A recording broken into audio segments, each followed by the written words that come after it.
Picture a world where silence has weight, where the wind doesn't howl, it hums, low and ancient, like the breath of something vast and sleeping. The snow falls in slow motion here, each flake a feather from the wings of time itself. This is Antarctica, the last continent, the white cathedral at the bottom of the world. From above, it appears as nothing more than a frozen desert, an endless expanse of white, interrupted only by the jagged teeth of mountains that pierce through the ice like the bones of a buried giant. The landscape rolls and folds, cracked by fissures that plunge into darkness, their depths unknown, their secrets sealed beneath 2 miles of frozen time. But beneath this silence, something waits. The ice remembers. It always has. Locked within its crystalline layers are the breaths of ancient atmospheres, the pollen of forests that died before humanity learned to speak, and perhaps, just perhaps, the shadows of structures that were never meant to be found. Radar pulses probe the depths. Satellites scan the surface. And slowly, reluctantly, the ice begins to reveal what it has hidden. Vast formations emerge in the data: geometric, symmetrical, impossible. Mountains that tower unseen. Valleys carved by rivers that haven't flowed in epochs. And shapes that defy the randomness of nature. As the camera glides across the polar plateau, following the wind's invisible path over pressure ridges and blue-shadowed crevasses, a question crystallizes in the frozen air. What if this continent, this monument to desolation, was once something else entirely? What if beneath the endless white, there are temples, pyramids, the last whispers of a world that fell silent before recorded history began? The ice keeps its counsel, but the questions have already been asked. And once asked, they cannot be unasked. For most of human history, Antarctica did not exist. Not on maps, not in imagination. It was the blank space at the edge of the world, a theoretical landmass required by symmetry, by the belief that the Earth needed weight at its southern pole to balance the northern ice. Sailors whispered of it, philosophers reasoned toward it, but no one had seen it. Then, in 1820, 3 expeditions glimpsed its shores almost simultaneously: Russian, British, and American, as if the continent had chosen that moment to reveal itself. What they found was not the temperate paradise some had imagined, but a realm of such hostility that it seemed designed to reject human presence entirely.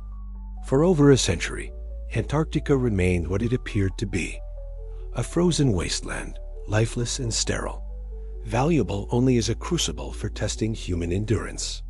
Explorers died in its embrace: Scott, Shackleton's men, countless others whose names were swallowed by the wind. But in the latter half of the 20th century, technology began to pierce the veil. Ground-penetrating radar, satellite imaging, ice core drilling, these tools revealed something astonishing. Beneath the ice sheet, which in places measures nearly 3 miles thick, lies a hidden world. Not the barren rockbed scientists expected, but a landscape of staggering complexity. Mountain ranges taller than the Alps, freshwater lakes larger than entire European nations, valley systems that dwarf the Grand Canyon. In 2018, a team from the University of Edinburgh published findings that made headlines worldwide. They had discovered evidence of ancient river systems carved into the bedrock beneath the ice rivers that once flowed through temperate forests fed by rain that fell under skies Antarctica hasn't seen in 34 million years. The continent was not always frozen. It was not always silent. Once it lived. And if it lived, the question becomes inescapable. Could it have been inhabited?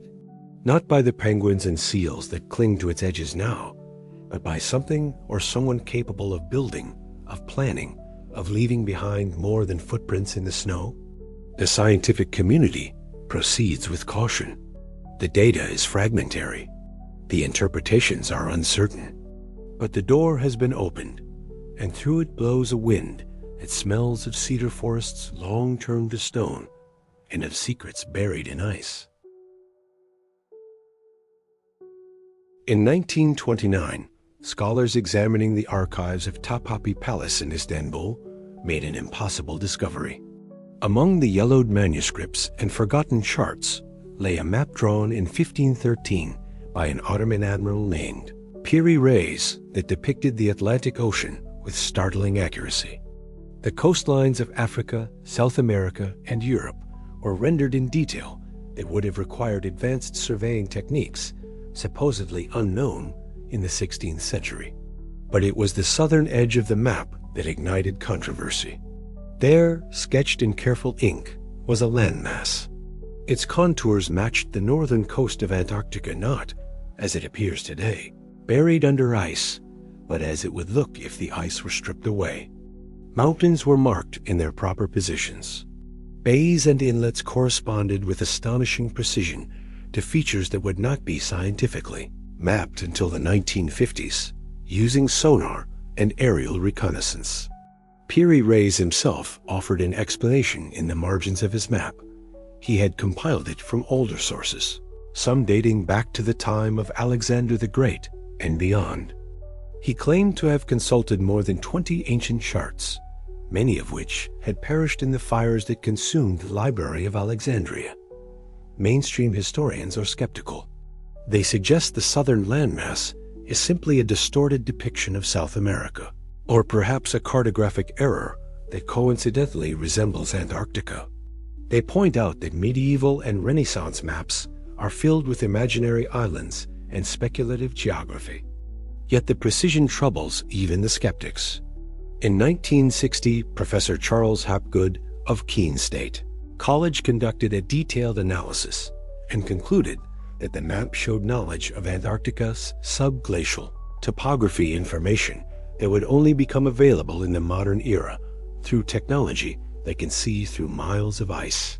How could a 16th century admiral possess such knowledge? The possibilities fracture into myth and speculation. Perhaps ancient mariners, possessing navigational skills lost to history, explored Antarctica when its climate was less severe. Perhaps the map preserves the memory of a civilization that existed before the ice, a people who charted their world and left fragments of that knowledge scattered across the ages. Or perhaps it is merely a beautiful coincidence, one of those moments where randomness and human pattern seeking conspire to create mystery where none exists. The map hangs in Topkapi Palace still, behind glass, silent and enigmatic. It answers no questions, but it asks them beautifully in fading ink on ancient parchment. Before we descend deeper into the uncertain realms of speculation, we must anchor ourselves in what is known. Antarctica is a continent of extremes, the coldest, windiest, driest place on Earth. Temperatures in the interior have been recorded as low as -128 degrees Fahrenheit. Winds can exceed 200 miles per hour, stripping flesh from bone in moments.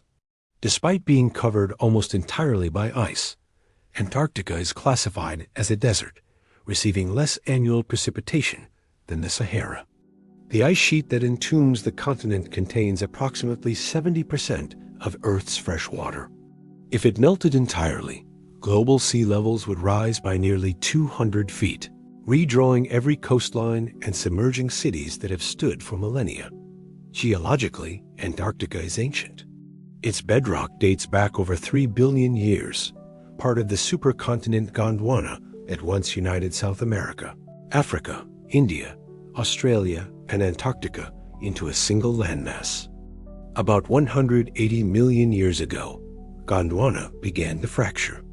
Antarctica drifted south, slowly sliding toward the pole until it settled in its current position approximately 35 million years ago. As it drifted, the climate shifted. Ocean currents changed. The Antarctic circumpolar current formed, isolating the continent in a ring of cold water. Ice began to accumulate, first in the highlands, then spreading outward until the entire landmass was buried. Ice cores drilled from the Antarctic plateau provide a climate record stretching back 800,000 years. Within those frozen layers, scientists have found evidence of volcanic eruptions, cosmic dust from supernova explosions, and the chemical signatures of every major climate shift in recent Earth history. The ice is a library. Each year forms a page. Each layer tells a story. This is the Antarctica of textbooks and research papers, a place of slow geological processes, of climate systems operating over millions of years, of ice advancing and retreating according to orbital cycles and solar radiation. It is a continent ruled by physics and chemistry, indifferent to human curiosity, majestic in its emptiness. But even this scientific understanding leaves room for wonder, because beneath the ice, the bedrock holds its own mysteries, and not all of them have been explained. Long before the ice, Antarctica was a garden. Imagine it, a land of dense forests stretching from coast to interior, where rivers wound through valleys beneath skies tinted pink by endless summer sunlight. Ferns grew taller than houses. Cycads and conifers formed canopies through which pterosaurs soared. On the forest floor, dinosaurs, duck-billed hagosaurs, armored ankylosaurs, and perhaps even small tyrannosaurs browsed and hunted beneath trees that swayed in warm southern winds. This is not speculation. It is fact. Paleontologists have unearthed fossils across Antarctica that tell the story of its verdant past. In the transantarctic mountains, petrified wood lies exposed on slopes where no tree has grown in 90 million years. The wood shows clear growth rings, evidence of seasonal cycles, of spring warmth and winter dormancy, patterns that required a climate far gentler than today's polar freeze. In 1991, scientists discovered the fossilized remains of Cryolophosaurus, a 20-foot predatory dinosaur that roamed Antarctica during the Jurassic period. Nearby, they found bones of herbivorous dinosaurs, evidence of entire ecosystems thriving at latitudes where now only ice endures. More recently, amber fossilized tree resin has been recovered from Antarctic rock formations. Trapped within the golden droplets are ancient insects, ferns, and pollen grains, preserved as perfectly as the day they were sealed. These tiny time capsules confirm what the larger fossils suggest. Antarctica was not always the alien, hostile world we see today. It was alive, lush, and teeming with biodiversity. But paradise does not last. Around 34 million years ago, atmospheric carbon dioxide levels dropped. Ocean currents shifted. The climate cooled. Ice began to form in the highlands, creeping outward season by season, year by year. The forests died. The rivers froze. The dinosaurs, already extinct by then, were replaced by mammals adapted to cold, which in turn vanished as the ice advanced. Within a few million years, a blink in geological time, the green continent was entombed. The forests became fossils. The rivers became glaciers. The warmth was locked away beneath miles of frozen time, preserved but inaccessible, a memory held in stone. And yet, the transformation leaves questions. How quickly did it happen? Were there refugia pockets where warmth lingered, or life held on against the encroaching ice?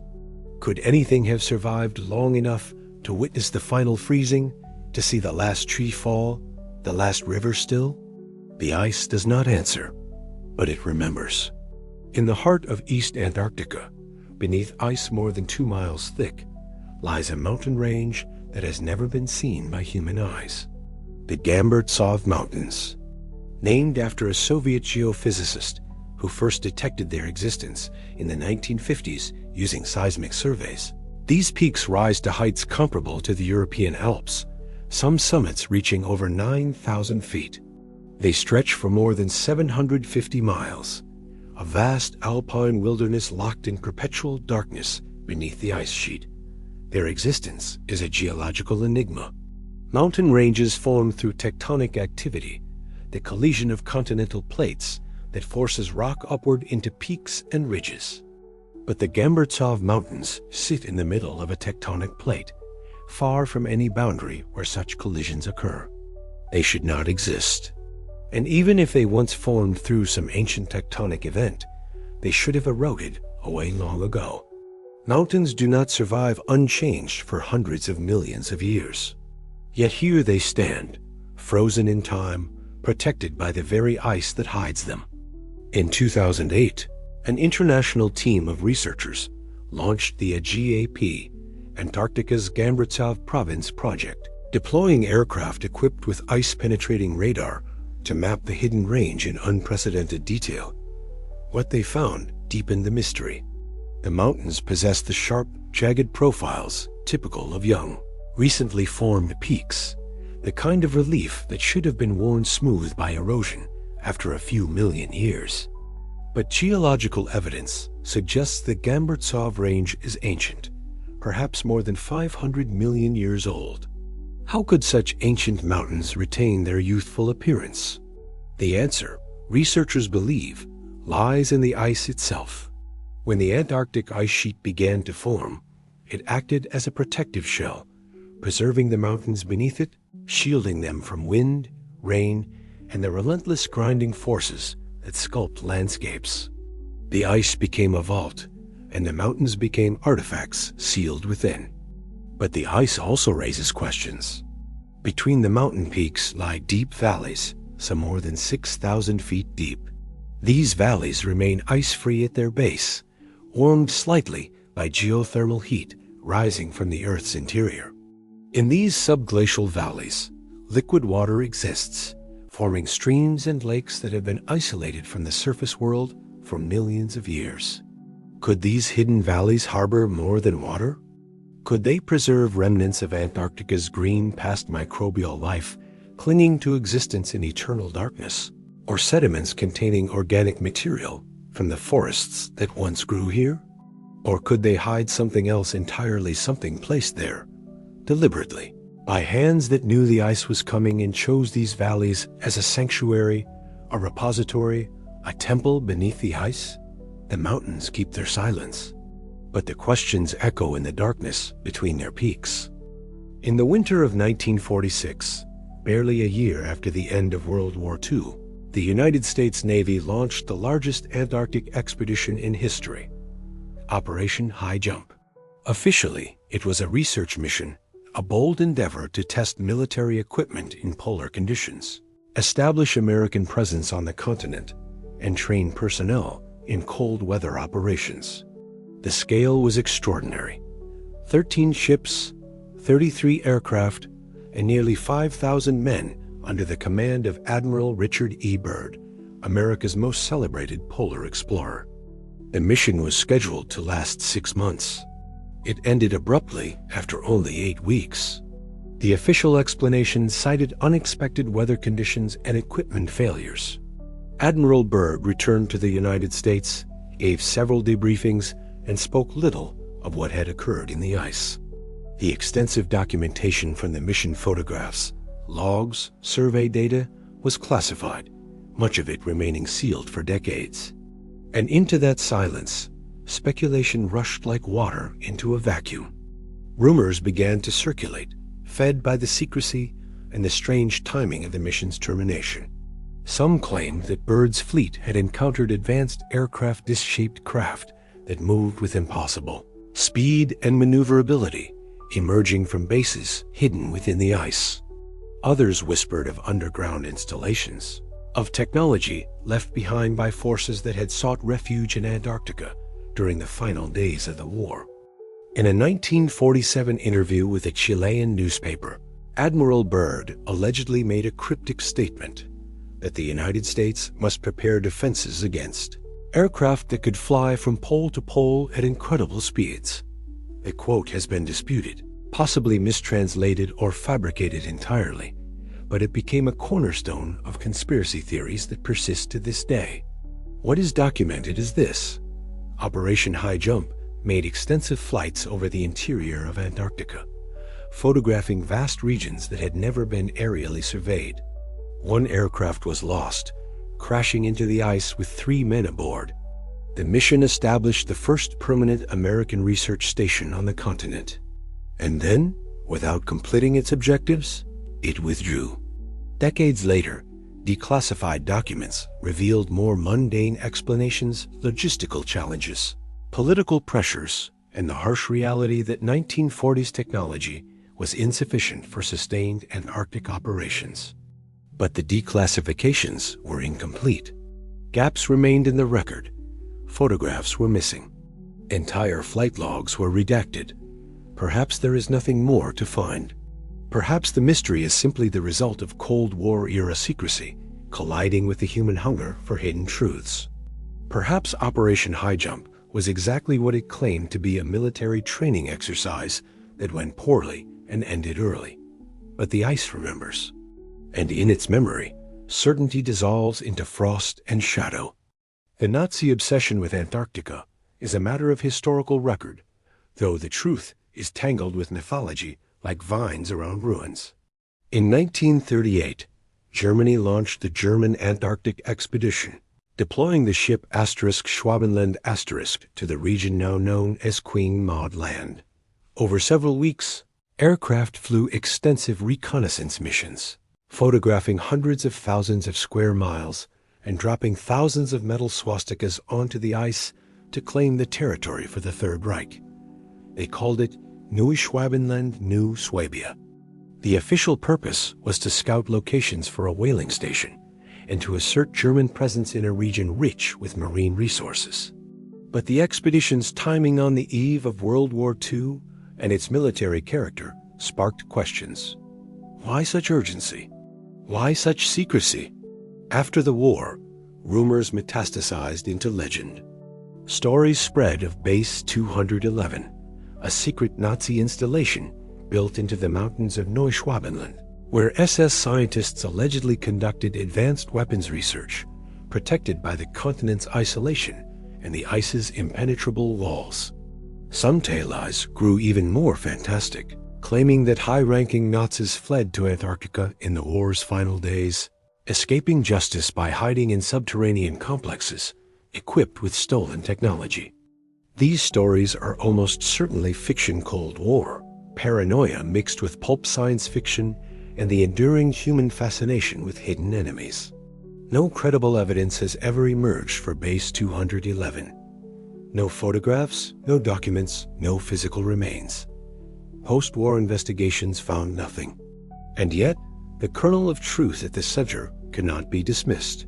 The Nazis did go to Antarctica. They did conduct extensive surveys. And in an era when the Third Reich was developing jet aircraft, ballistic missiles, and exploring theoretical physics at the edges of known science, the question lingers. What were they looking for? Some historians suggest they sought rare minerals, uranium deposits, perhaps, or other strategic resources. Others propose they were searching for natural harbors, places where submarines could shelter beyond the reach of Allied forces. A few fringe researchers suggest something darker, that Nazi occultists believed Antarctica held relics of an ancient civilization, sources of power that could turn the tide of war. The ice holds no monuments to the Third Reich. If bases were built, they have vanished beneath accumulating snow. If secrets were buried, they remain buried. But the stories persist, not because they are true, but because they speak to a deeper unease, a fear that the frozen continent, in its vastness and obscurity, could hide anything, could hide everything. And once that door is opened in the imagination, it is difficult to close. In 2006, satellites mapping Earth's gravitational and magnetic fields detected something unusual beneath East Antarctica. A region approximately the size of Ohio showed gravitational and magnetic signatures inconsistent with surrounding geology. The anomalies were significantly large enough to affect satellite instruments from orbit, suggesting massive concentrations of dense material buried deep beneath the ice. Scientists proposed a straightforward geological explanation. The anomalies likely result from a massive impact crater, the scar left by an asteroid that struck Antarctica approximately 250 million years ago. The impact would have buried vast quantities of iron-rich meteorite fragments and fractured the bedrock, creating density variations that produce the observed magnetic patterns. This explanation is reasonable, evidence-based, and widely accepted. But it has not silenced alternative interpretations. The anomalies are not random. Analysis of the magnetic field reveals pattern zones of intensity that some researchers describe as too regular, too organized, geometric. In 2012, a paper published in a fringe archaeological journal suggested the patterns resembled the layout of large structures, possibly artificial in origin. Mainstream scientists dismissed this interpretation as pareidolia, the human tendency to perceive meaningful patterns in random data. We see faces in clouds, animals in ink blots, and structures in magnetic noise. The anomalies, they insist, are purely geological, but the data is strange enough to keep the question alive. Magnetometry can detect metal, stone, and even voids empty spaces surrounded by denser material. Chambers, tunnels, rooms. If one were to design a structure meant to endure for epochs, to survive the slow crush of ice and the grinding passage of millions of years, one would build it from stone. One would excavate deeply, sheltering it beneath mountain roots. One would choose a location isolated, protected, forgotten. One would, perhaps, build it in Antarctica. The magnetic anomalies do not prove the existence of ancient structures, but they leave the door ajar. Beneath 2 miles of ice, beneath layers of rock older than complex life, something dense and massive waits. Whether it is the shattered remains of a cosmic impact or the foundation of something stranger, we cannot yet say. But the satellites continue their watch. The data accumulates, and somewhere in the numbers, a pattern may yet emerge. Lake Vostok is a body of water larger than Lake Ontario, trapped beneath 13,000 feet of Antarctic ice. For 15 million years, this lake has existed in total darkness, sealed away from the surface world, insulated from the sun's warmth by a frozen ceiling that never melts. Its water is cold near freezing, but remains liquid due to immense pressure from the ice above, and gentle geothermal warmth rising from Earth's interior. In 1996, Russian scientists drilling ice cores at Vostok Station were stunned to discover they were approaching liquid water. They halted the drilling just above the lake's surface, realizing they stood at the threshold of an isolated ecosystem, time capsule of ancient life that might offer insights into biology's resilience and adaptability. For years, Lake Vostok remained untouched, protected by international scientific protocols. But in 2012, Russian engineers completed the drill, breaking through the final meters of ice and breaching the lake. Water surged upward into the borehole, freezing instantly as it met the polar air. Later analysis of the frozen water revealed something astonishing: microbial DNA from thousands of species, many unknown to science. Life had not merely survived in Lake Vostok, it had thrived, evolving in darkness and isolation, adapting to conditions that would have seemed lethal. The discovery electrified astrobiologists.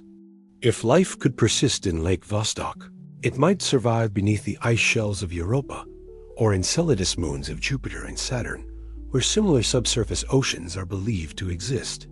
Antarctica, once again, became a laboratory for understanding not just Earth's past, but the potential for life throughout the cosmos. Yet the breach of Lake Vostok also sparked controversy. Critics argued that drilling risked contaminating a pristine environment with surface microbes, potentially destroying the very ecosystem scientists sought to study. Others raised a more unsettling question. What if something in the lake was meant to remain sealed? What if isolation was not accidental, but essential? Lake Vostok is one of nearly 400 subglacial lakes discovered beneath Antarctica. Some are vast. Others are small pockets of water trapped in bedrock hollows. Each represents a sealed world, a fragment of Earth's deep past preserved in darkness. And if life can survive there, adapted to eternal night and crushing pressure, what else might survive? What else might wait, dormant but not dead, in the frozen chambers beneath the ice? There are those who look at Antarctica and see not a natural wilderness, but a graveyard. The theory is radical, dismissed by mainstream academia, yet persistent in alternative historical circles, that beneath the ice lies the remnant of an advanced civilization, perhaps the final fragment of the legendary Atlantis, or an entirely separate culture erased from human memory by the slow advance of glaciers. The evidence, such as it is, consists of fragments and inferences, the Piri-Reis map, ancient myths from disparate cultures that speak of a white land at the end of the world, alleged satellite images showing geometric shapes beneath the snow pyramids, some claim, or the foundations of cyclopean structures built to withstand millennia. Proponents point to the timeline. If Antarctica began to freeze 34 million years ago, it was long before human beings existed. But what if the freezing was not instantaneous? What if the climate cooled gradually over thousands of years?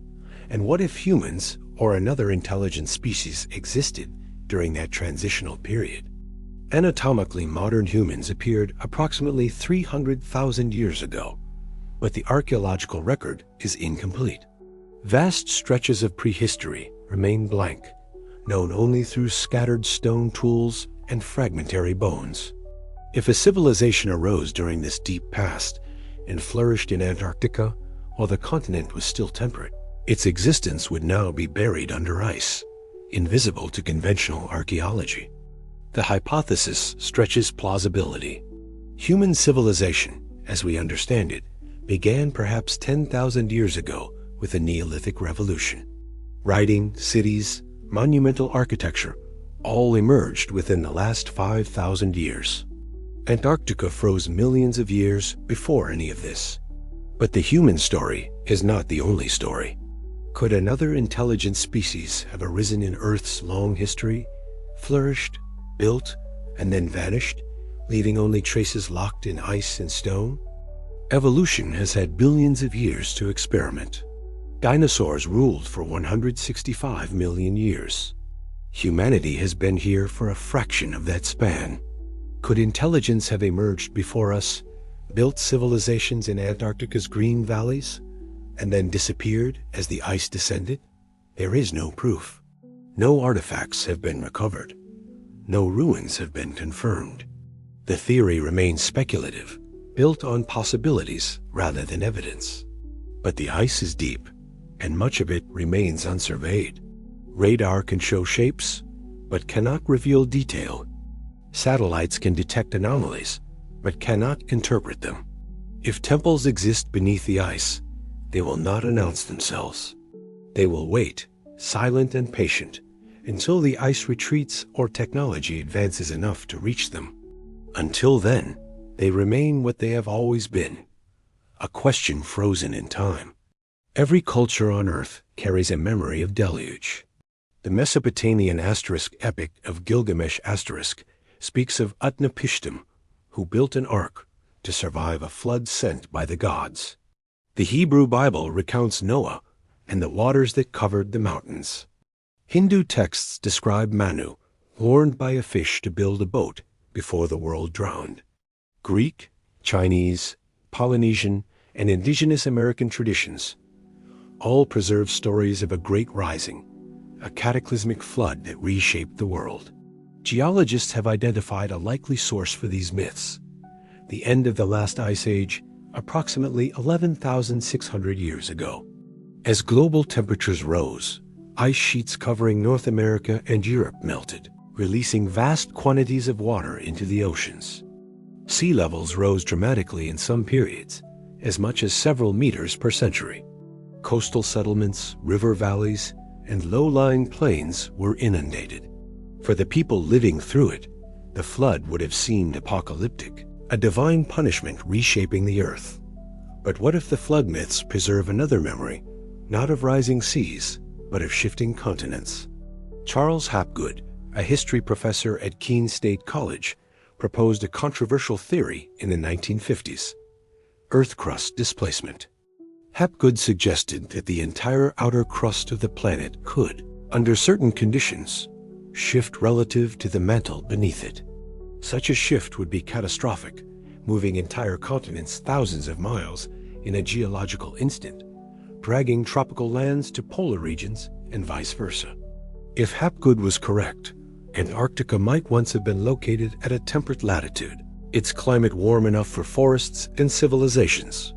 Then, perhaps 12,000 years ago, a crustal displacement occurred, sliding Antarctica to the South Pole and plunging it into deep freeze. Mainstream geology rejects Earth crust displacement. The mechanisms required massive imbalances in Earth's rotational dynamics are inconsistent with observed planetary physics. Yet Albert Einstein, in correspondence with Hapgood, found the theory intriguing enough to write a foreword to one of his books, cautiously endorsing further investigation. The flood myths, then, might encode more than rising waters.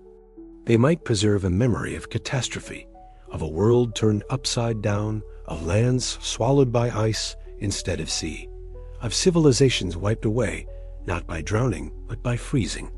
If such a cataclysm occurred, Antarctica would have become a tomb. Cities, temples, libraries, all entombed in ice, preserved perfectly but inaccessibly. The survivors, scattered across the globe, would have carried fragments of memory, distorted by time and retelling, until they became myths of floods, of lost lands, of gods retreating to the edge of the world. The ice offers no confirmation, but it offers no denial either. It simply waits, holding whatever truths it contains in frozen suspension. Charles Hapgood was a man haunted by maps. The Peary Race map, the Orontius Phineas map of 1531, showing Antarctica in detail. These ancient cartographic anomalies convinced him that knowledge of the world as true geography predated modern science. If maps depicted Antarctica ice-free, then either ancient civilizations had explored it in a warmer epoch, or the continent itself had only recently frozen. Hapgood's theory of Earth crust displacement attempted to reconcile these contradictions. He proposed that the lithosphere, Earth's rigid outer shell, could slide over the more plastic asthenosphere beneath it, much like the skin of an orange can rotate independently of its inner flesh. Such movement would not affect the planet's rotation or orbit, but it would radically relocate continents relative to the poles. The trigger, Hapgood suggested, could be ice accumulation. If polar ice caps grew unevenly, creating imbalances in mass distribution, they might generate enough torque to cause the crust to slip. The movement would be catastrophic earthquakes, volcanic eruptions, tsunamis, but relatively brief in geological terms, perhaps only a few thousand years from beginning to end. Einstein found the hypothesis plausible enough to support Hapgood publicly, though he cautioned that rigorous mathematical proof was lacking. After Einstein's death in 1955, mainstream scientists systematically dismantled Earth crust displacement theory.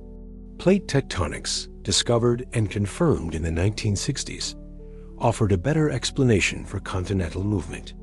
The mechanisms Hapgood proposed were found to be physically implausible given Earth's rotational stability and crustal thickness. And yet, the theory refuses to die. Proponents point to the Younger Dryas event, a mysterious cooling period that began around 12,800 years ago and lasted approximately 1,200 years.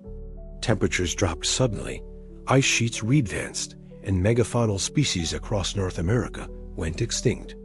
The cause remains debated: meteor impacts, volcanic eruptions, or changes in ocean circulation. But some researchers suggest it could have been a pole shift, a crustal displacement that moved continents and triggered cascading climate chaos.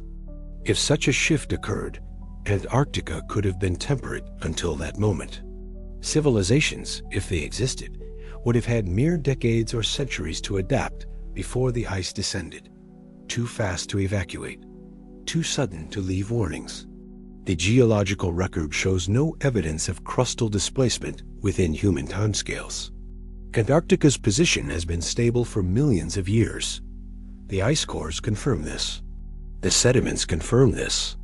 But the myths persist, the maps persist, and Hapgood's question remains unanswered. How did ancient cartographers know what Antarctica looked like beneath the ice? In 2017, a team of scientists trekked across the Transantarctic Mountains, guided by satellite images showing unusual rock formations protruding from the snow. What they found was a graveyard of giants. Petrified tree stumps, some over 3 feet in diameter, lay scattered across a barren ridge. The wood was stone now, mineralized over millions of years, but the cellular structure remained visible under magnification. Growth rings were clearly preserved bands of light and dark wood marking seasonal cycles that occurred 280 million years ago. These trees had grown in the Permian period, in forests that covered Antarctica when it was part of Gondwana, still connected to South America, Africa, and Australia. The climate was cool but not frozen, nourished by seasonal rains. The trees' ancestors of modern conifers grew slowly, adding thin rings each year as they reached toward polar skies with the sun circled without setting in summer, then vanished entirely in winter. But the discovery offered more than confirmation of ancient warmth. Within the petrified wood, researchers found evidence of fungal infections, insect borings, and fire scars.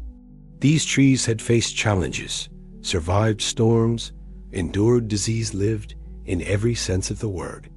One specimen, examined under electron microscopy, revealed something astonishing: preserved cell nuclei frozen at the moment of fossilization. The organic material was gone, replaced by silica, but the structure remained a ghost of life at the molecular level. The forest stood for millions of years. Then the climate shifted. Ice came. The trees died where they stood, buried by snow that compressed into ice. And eventually, as the ice sheet thickened and flowed, carried them downslope until they were exposed again on this wind-scoured ridge. They have stood here in stone for 90 million years, waiting for someone to notice. To remember that Antarctica was not always dead, that silence is not the same as emptiness, that beneath every frozen surface, memory endures. The researchers took samples and departed, leaving the forest to its vigil. Behind them, the wind resumed its work, slowly, patiently, carving the stone trees back into dust. In 2016, images appeared on the internet that ignited fierce debate. The images, allegedly captured by satellites surveying Antarctica, showed formations protruding from the snow. They were not random. They were not natural. They appeared to be geometric angular structures, with straight edges and symmetrical proportions, partially buried, but clearly visible against the white expanse. One image in particular went viral: what appeared to be a dome or pyramid emerging from the ice near the Ellsworth Mountains. The structure was massive, its sides seemingly too regular to be a natural rock formation. Shadows suggested depth, layers, intentional design. Skeptics quickly mobilized. They identified the images as misinterpretations of natural formations, nunataks, rocky peaks exposed through the ice, distorted by angle, lighting, and low resolution. Glacial processes, they explained, can create angular features. Freeze-thaw cycles fracture rock along planes that appear artificial. Pareidolia does the rest. But the images were compelling enough to spark expeditions, at least metaphorically. Armchair explorers pored over Google Earth, scanning Antarctica for anomalies. More structures were claimed: rectilinear patterns in the snow, aligned ridges, shapes that resembled doorways or entrances. In 2019, a documentary team claimed to have found coordinates where a pyramid stood, using satellite data and triangulation. They planned an expedition to investigate on the ground. Funding fell through. The expedition never occurred. The pyramid remained unverified. Science requires rigor. Extraordinary claims require extraordinary evidence. Satellite images, no matter how suggestive, are not proof. Rock formations can mimic architecture. Shadows can deceive. Until researchers physically reach these sites, excavate, and analyze, the structures remain speculative. But the human eye is drawn to pattern. We evolved to recognize intentionality, to distinguish the crafted from the accidental.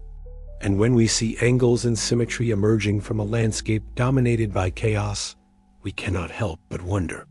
If temples exist in Antarctica, they would not be alone. Every ancient civilization on Earth built monuments designed to endure: pyramids, ziggurats, megaliths.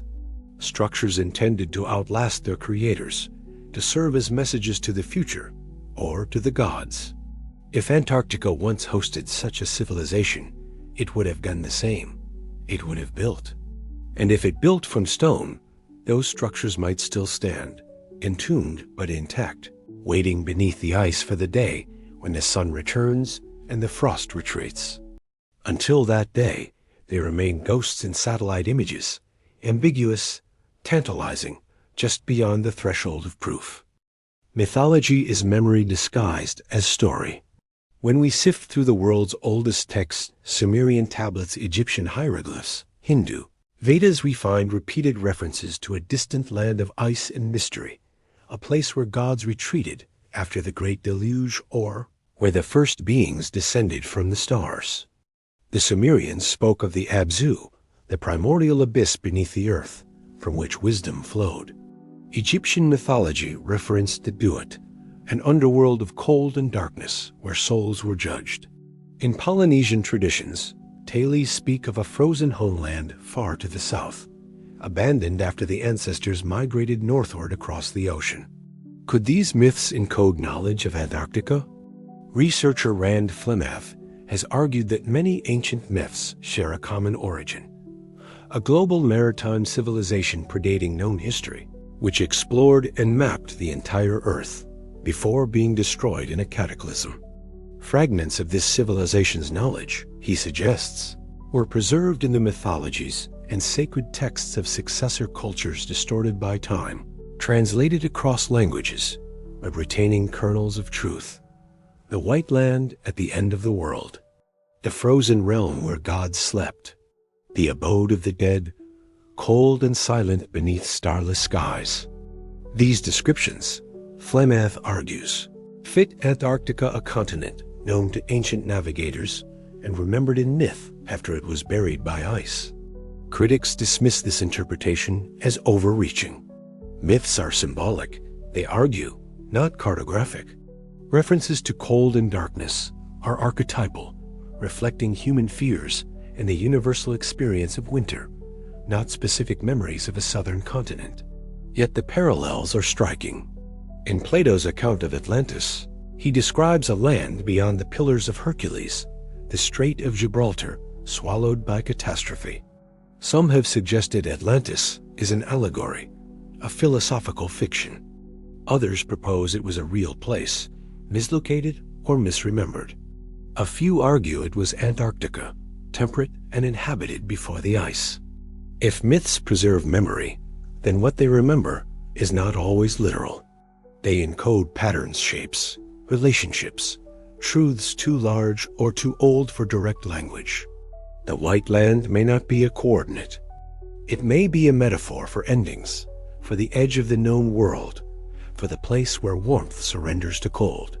Or it may be exactly what it sounds like, a memory of Antarctica, passed down through millennia, eroded by retelling, but never entirely lost. The texts offer no proof, but they whisper. And in the spaces between their words, we hear echoes of something forgotten.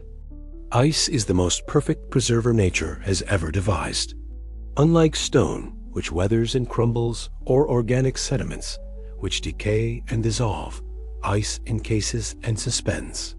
Frozen in its crystalline matrix, organic material can endure for millions of years, protected from oxidation, bacterial decay, and the slow unraveling of entropy. Antarctica is, in essence, Earth's largest deep freeze. Woolly mammoths pulled from Siberian permafrost emerge with flesh still intact, blood still in their veins. Bacteria frozen in Antarctic ice cores for 800,000 years have been revived in laboratories, dormant but not dead. DNA from extinct species moa birds, saber-toothed cats, Neanderthals, has been sequenced from samples preserved in ice. If a civilization existed in Antarctica before the freeze, the ice would preserve it with astonishing fidelity. Buildings would remain structurally sound. Artifacts, tools, art, texts would be protected from corrosion. Organic remains, even bodies, might survive intact. Imagine it, somewhere beneath the ice sheet, sealed in a subglacial valley, warmed just slightly by geothermal heat, a city waits. Its streets are empty, but they are not destroyed. Its buildings stand, though no one has walked their halls in 10,000 years. Libraries of knowledge, encoded in stone tablets or materials we cannot yet identify, rest in silent vaults, waiting for the day when the ice retreats and the doors open again. This is not fantasy. It is possibility grounded in the physics of preservation. Ice can hold anything. It can hold everything. A challenge is access. 2 miles of ice is an impenetrable fortress. Drilling is slow, dangerous, and limited to pinpoint locations. Radar can show shapes, but not details. Remote sensing reveals anomalies, but cannot interpret them.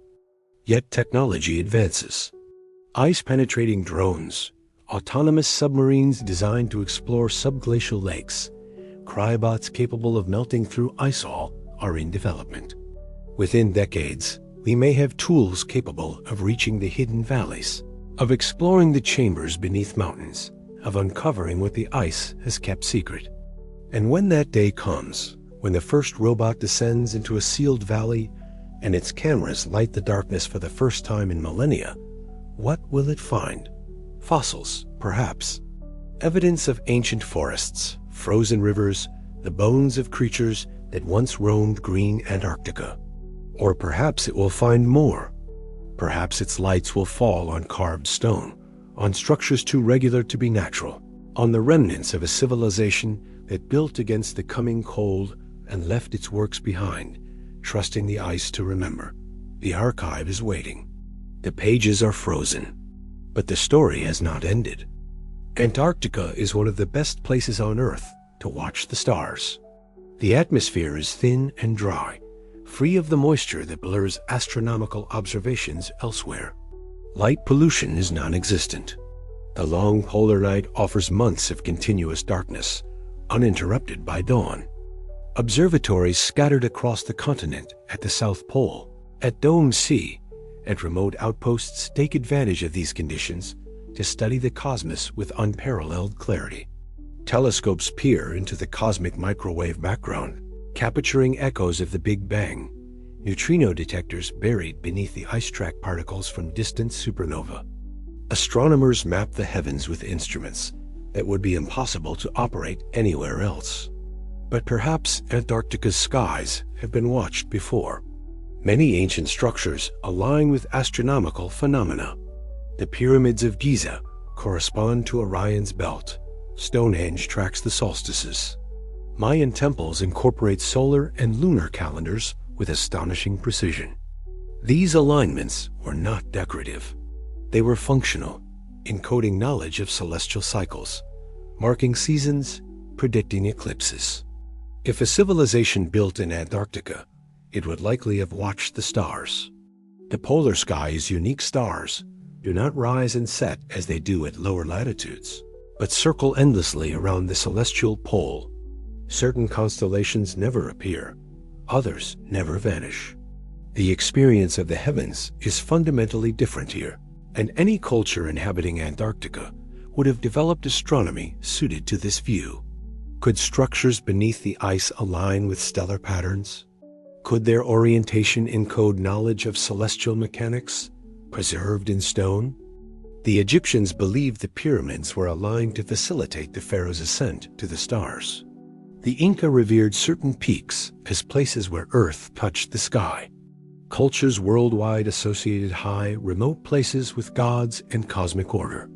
Antarctica, the most remote continent surrounded by ice and silence, would be a natural locus for such beliefs.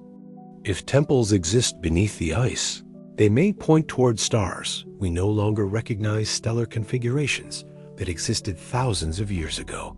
before precession shifted the celestial sphere. We build observatories on Antarctica now because the skies are perfect for observation. Perhaps those who came before, if they came, did the same. Perhaps they watched the stars from frozen mountains, charting the heavens from temples carved into ice, seeking meaning in the slow dance of constellations. The stars have not changed, but the earth beneath them has. And if those ancient astronomers left records, they are buried now, waiting in darkness beneath the ice, ready to reveal what they saw when the southern skies are opened again. In January 2019, a team of researchers drilled through half a mile of Antarctic ice and descended into Lake Mercer, a subglacial lake hidden beneath the Ross Ice Shelf. They deployed cameras, sensors, and sampling equipment into the frigid water. What they found was life bacteria, algae, microscopic organisms thriving in darkness. But they also found something unexpected: fragments of rock embedded in the lake's sediments. Analysis revealed that the fragments were meteoritic pieces of an asteroid or comet that had fallen to Earth, buried under ice, and slowly made their way into the sealed lake through the slow flow of glacial melt. These meteorites were old. Chemical dating suggested they had fallen more than 1 million years ago, entering the ice when Antarctica's climate was already frozen. Over millennia, they had been carried downward by the weight and motion of the ice sheet, until finally they settled in the sediments of Lake Mercer. But the meteorites carried something else: organic molecules. Complex carbon compounds, not formed on Earth, but synthesized in the cold vacuum of space. Amino acids, sugars, hydrocarbons, the chemical precursors of life, delivered from the cosmos and preserved in Antarctic ice. The discovery underscored Antarctica's role as a cosmic archive. The continent collects material from space meteorites, cosmic dust, particles shed by passing comets. The ice traps them, preserving their chemistry unchanged. Nowhere else on Earth offers such a repository, but the finding also raised questions. If spaceborne organic molecules can survive in Antarctic ice for 1 million years, could something more complex survive as well? Could microbes frozen in cometary ice or meteorite interiors remain viable? And if life can be delivered from space and preserved in ice, what else might be preserved? Not just organic molecules, but information, patterns, structures encoded in ways we do not yet understand. Lake Mercer is one lake among hundreds beneath the ice. Each is a sealed world, a repository of time and material. What they contain, whether meteorites, ancient life, or something stranger, remains to be fully discovered. The ice gathers all that falls upon it and holds it, waiting. There are places in Antarctica where no one goes. Not because the terrain is impassable, though much of it is. Not because the cold is unbearable, though it often is. But because access is restricted, controlled by international treaties, military protocols, and geopolitical sensitivities. The Antarctic Treaty of 1961 established the continent as a scientific preserve, banning military activity and territorial claims. It is one of the most successful international agreements in history, ensuring that Antarctica remains a realm of research rather than conflict. But the treaty also imposes restrictions. Certain areas are designated as specially protected areas, off limits to all but authorized personnel. Permits are required. Monitoring is strict. Some of these zones protect fragile ecosystems, penguin rookeries, seal breeding grounds, microbial mats. But others are more ambiguous. Large sections of East Antarctica remain unexplored and inaccessible, not because they are legally protected, but because logistical challenges and national interests discourage exploration. Certain regions, particularly near former Cold War research stations, are rumored to remain under informal military oversight. Satellites avoid them. Flight paths detour around them. Officially, this is for safety, to prevent interference with delicate scientific instruments, or to avoid hazardous terrain. But the secrecy breeds speculation. What lies in the forbidden zones? What is so sensitive that even satellite imagery is restricted? Conspiracy theories proliferate.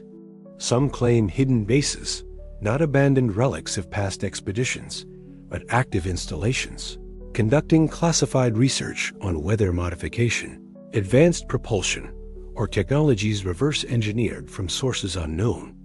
Others suggest that archaeological discoveries have been made and suppressed, kept secret to avoid disrupting historical narratives or triggering international disputes. There is no evidence for these claims. But absence of evidence is not evidence of absence, particularly in a continent where vast regions remain unmapped and access is tightly controlled. Antarctica is governed by consensus, by treaties and cooperation. But it is also a frontier place where national interests, scientific ambition, and human curiosity intersect. And wherever those forces meet, secrecy is inevitable. Perhaps the forbidden zones contain nothing more than rocks and ice. Perhaps the restrictions are purely pragmatic, designed to minimize human impact on a fragile environment.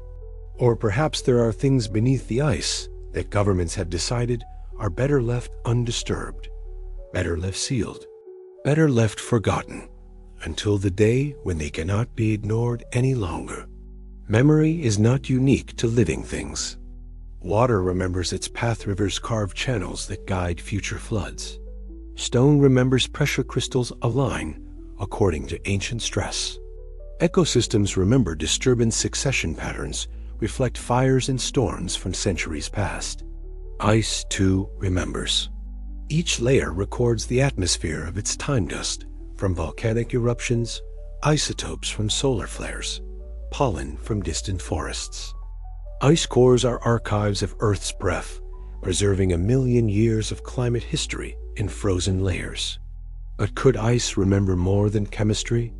Could it encode patterns, information, even intention? This idea borders on the mystical, yet it resonates with discoveries in quantum physics and consciousness studies. Researchers have found that water molecules form complex structures influenced by electromagnetic fields, sound vibrations, even, controversially, human intention. While mainstream science remains skeptical, the possibility lingers that matter at some fundamental level retains traces of what it has experienced. If this is true, if ice can hold memory beyond molecular composition, then Antarctica is not just a physical archive, but a repository of experience. The thoughts of those who walked its green valleys, the intent behind structures built into its stone, the final moments of civilizations as the frost descended. Fanciful? Perhaps. Unprovable? Certainly. But poetic truth sometimes precedes scientific truth. We once thought consciousness was solely biological. Now we debate whether it might be a fundamental property of the universe, present at scales we cannot yet measure. Antarctica, in this view, is not merely frozen. It is remembering holding within its depths the echoes of everything it has been, everything that has touched it, everything that has sought shelter in its silence. And when the ice melts, as it will, eventually, whether in centuries or millennia, what it remembers will be released. Not just water, but memory. Not just molecules, but meaning. The ice is patient. It has waited this long. It can wait longer. There are places on Earth where time moves differently, where the present is thin and the past presses close, where silence is not absence, but presence, the breathing of stone, the whisper of wind over endless white, the slow creak of ice shifting under its own immense weight. Antarctica is such a place. For 200 million years, it has drifted, transformed, frozen. It has been jungle and desert, mountain and sea. It has seen forests rise and fall, species evolve and vanish, continents collide and separate. Through all of this, it has endured silent, patient, indifferent to the brief flicker of human consciousness. We come here now with our instruments and theories, probing the ice, seeking answers to questions we barely know how to ask. Did ancient civilizations walk here? Are there temples beneath the frost? pyramids sealed in glacial tombs? Do the magnetic anomalies mark natural geology, or something crafted by hands that knew the ice was coming? We do not know. We may never know. But the questions themselves matter. They remind us that history is incomplete, that the earth is deeper and stranger than our textbooks admit, that beneath every surface, whether ice or skin or certainty, lies mystery. Perhaps Antarctica holds ruins. Perhaps it holds only rocks and frozen water. The truth, when it emerges, will not diminish the continent's grandeur.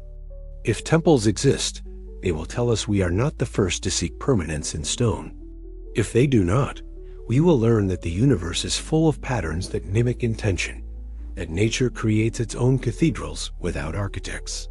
Either way, Antarctica endures, a white cathedral at the edge of the world, a monument to deep time and the patience of stone.